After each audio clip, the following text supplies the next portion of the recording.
Well, I grew up with some pretty awesome parents. Only child, and I grew up a believer. But the funny thing is that up until about the age of 5 or 6, I stopped going to church. I went to Sunday school, my parents went to church, but after that, nothing. I never grew up reading the Word.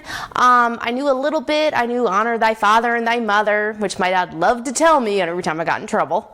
And as I got older, my mom would always say, at Christmas time, remember to tell Jesus happy birthday.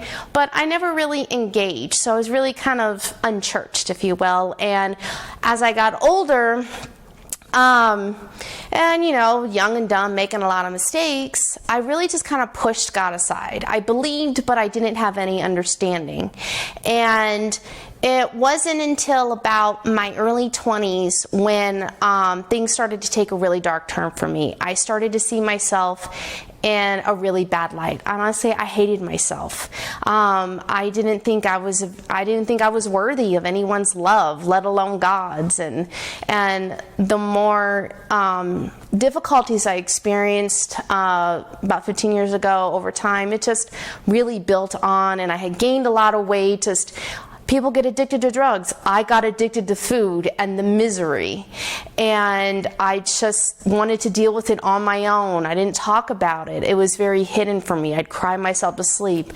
People would think, oh, she's so great, she's so personable. But honestly, I was just dying inside. I was miserable. And about 4 years ago, I went on a weight loss journey. About 5 years ago, I went on a weight loss journey and lost about 82 pounds in the span of 16 months. And that was great. My physical health had improved, but I looked great. I felt great. But really, honestly, it only made it worse. And I just felt so empty and just so lost, like I didn't fit.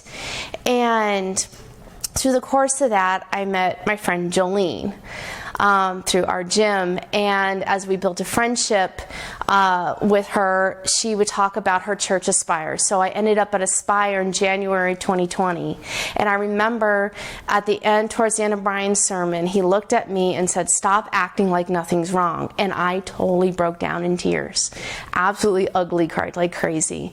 And from then, over the course of 5 months, led me to my surrender. But the biggest hurdle that year was I lost my mom in March of 2020, 5 days before the state shut down.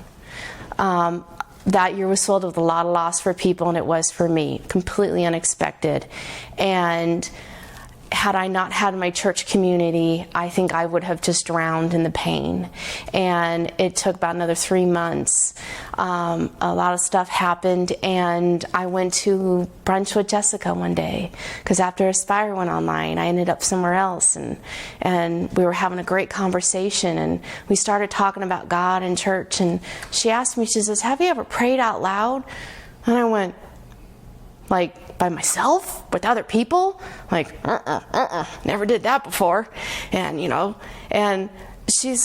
And so right there, it was like God had been coming at me for really strong for 5 months, and went, honey, it's time. And I was just so tired of fighting on my own, and so tired of the misery and all the pain that I've been experiencing, and I just let go. And right there, and it's actually kind of a blur to me. And but the day that it really hit was when I was baptized. It's August 9th. And it was just like I was just a new person when I came up out of that water. And so much has happened in the time span of 2 years. Finding a church family, a small group, kind of finding a new version of myself. And I'm not going to say it's a better version of myself, but I'm better because I have Jesus in my life. Jesus is my number one man. I used to say my dad's my number one man, but now he's about number 3 because my boyfriend comes number 2 now.